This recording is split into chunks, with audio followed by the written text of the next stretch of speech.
मोहतरम सामीन कराम, आजकल हम एक वायरस के बारे में सुन रहे हैं, निगलेरिया वायरस। ये बड़ा ख़तरनाक वायरस है। डॉक्टर हजरात की रिपोर्ट्स के मुताबिक और बिलखुसूस मेडिकल साइंस में ये एक ख़तरनाक जरसूमा है जो कि अमूमन साफ शफाफ पानी के अंदर पाया जाता है। हत्ता कि जो पीने वाला पानी है उसके अंदर भी। तो ये इंतहाई ख़तरनाक जरसूमा और वायरस है जो कि मुहलिक है और आज तक यानी मेडिकल साइंस में अभी तक इसका कोई इलाज भी दरियाफ्त नहीं हो सका।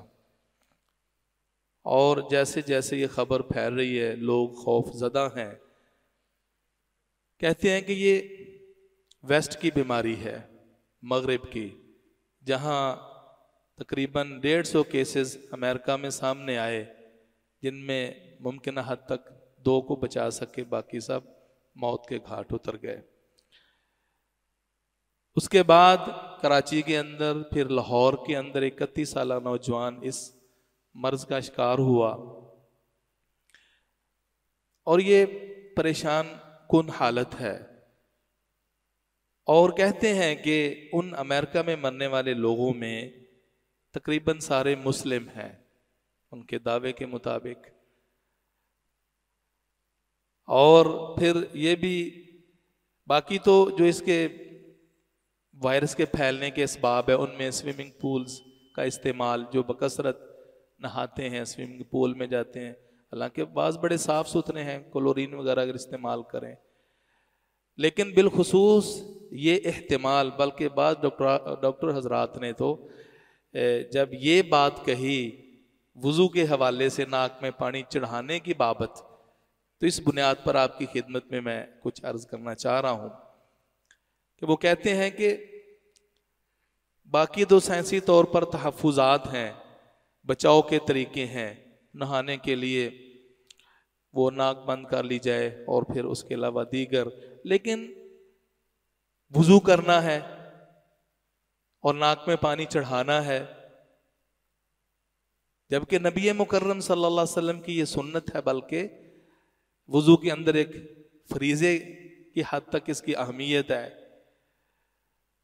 तो फिर उनका डिसीजन या तरजीह ये थी कि वुज़ू में चूंकि नाक में पानी चढ़ाना या कुली करना ये फ़राइज़ वुज़ू में नहीं है, बल्कि सुन्नत है, इसको तर्क कर दिया जाए, छोड़ दिया जाए, ताकि इस वबा और बीमारी से तहफ़्फ़ुज़ मिल जाए। और अभी तक कोई ख़ास ऐसा तरीक़ेकार वज़ा नहीं हुआ, ना सुनने में आया है कि बाकायदा इसका इलाज इसको करार दिया जा सके, जबकि बिलखुसूस नमाजी हजरात के लिए एक गोया के ख़तरा बना के इसको पेश कर दिया गया है।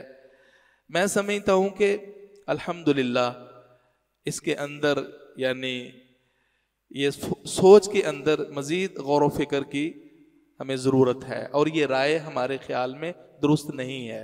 अल्हम्दुलिल्लाह इस्लाम के अंदर इसकी रहनुमाई मौजूद है।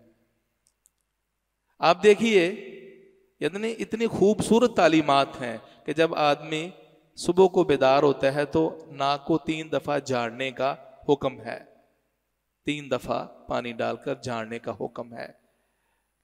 और फरमाया शैतान उस हड्डी पर जो कि दिमाग से मुत्तसिल होती है उसको खैशूम कहते हैं। बाद ने तावीलात भी की हैं कि भाई इस जो शैतान का वहां रात गुजारना है उससे मुराद वो नाक की गलाजत है, ये तावील है। वो खून में गर्दिश कर सकता है तो नाक में बैठने में क्या प्रॉब्लम है। नबी मुकर्रम सल्लल्लाहु अलैहि वसल्लम की तालीमात में कुत्ते के हवाले से जब वो बर्तन में चाट जाए तो आज की मेडिकल साइंस ने उसके बारे में भी जबरदस्त इंकिशाफ किया है। आप अहबाब की नजर से ये बात गुजरी होगी।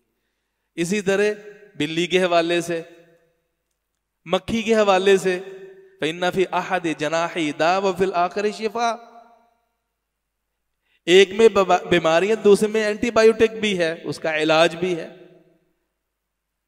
1400-1500 साल कबल अल्लाह के रसूल सल्लम, जबकि आज की जदीद जो मेडिकल साइंस है उसके मुकाबले में उस दौर की साइंस डेड है, कुछ भी नहीं है। और खुद अल्लाह के रसूल सल्लम दुनियावी एतबार से लिखना पढ़ना आपको नहीं आता था। आज की साइंस हैरान है। तो अल्हम्दुलिल्लाह आपको जो मैं तजवीज़ देने वाला हूँ, और मैं समझता हूँ कि आपको ये बात समझ में आएगी, वो ये है कि हमें वुज़ू में और उमूमी हालात में बिलखुसूस एक बात पे तवज्जो देनी चाहिए।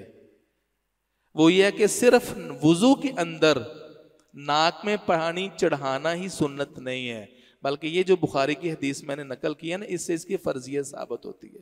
फर्जियत दोहरी, वो कैसे कि नाक में पानी अच्छी तरह चढ़ाना है और चढ़ाते वक्त ही उसको जोर के साथ गिराना भी और नाक को झाड़ना भी है।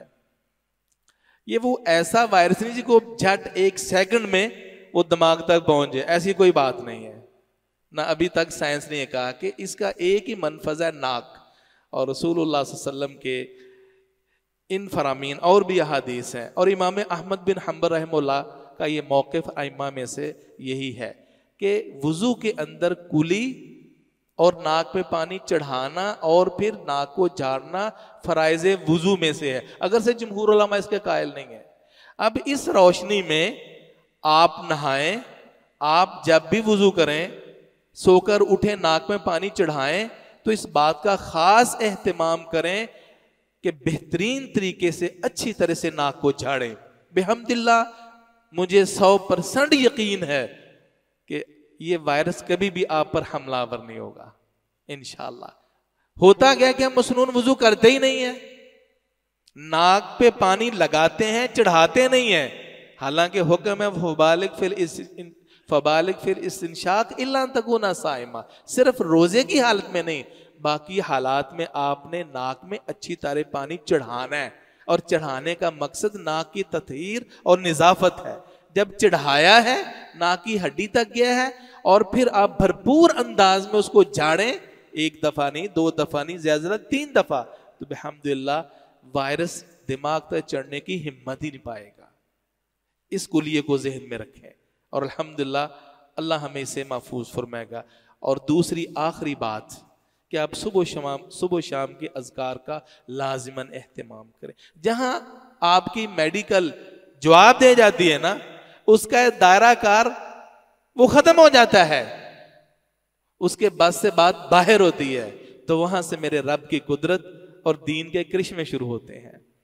तो आप कम अज कम सुबह शाम के अज़कार का एहतिमाम, और उनमें बिस्मिल्लाहिल्लज़ी ला यज़ुर्रु मअ इस्मिही शैउन फिल अर्ज़ि वला फिस समा व हुवस समीउल अलीम, अबू दाऊद वगैरह की हदीस है। जो सुबह शाम 3 दफा ये जिक्र कर लेता बिहम्दिल्लाह, नबी मुकर्रम सल्लल्लाहु अलैहि वसल्लम फरमाते लम यज़ुर्रहु शै, जमीनों आसमान की कोई चीज भी उस शख्स को कभी नुकसान नहीं पहुंचा सकती। ये गारंटीड बात है। इसलिए सुन्नत के मुताबिक वुजू करें, और आपको डरने की जरूरत नहीं है। कहीं ऐसे ना हो कि अंदर खाते इसमें भी कोई साजिश ना हो कि हमें नमाज से वुजू से ही भगाया जाए। अल्लाह मुझे और आपको अमल की तौफीक नसीब फरमाए। सुब्हानकल्लाह व बिहम्दिक अशहदु अल्ला इलाहा इल्ला अंता अस्तगफिरुका व अतूबु इलैक।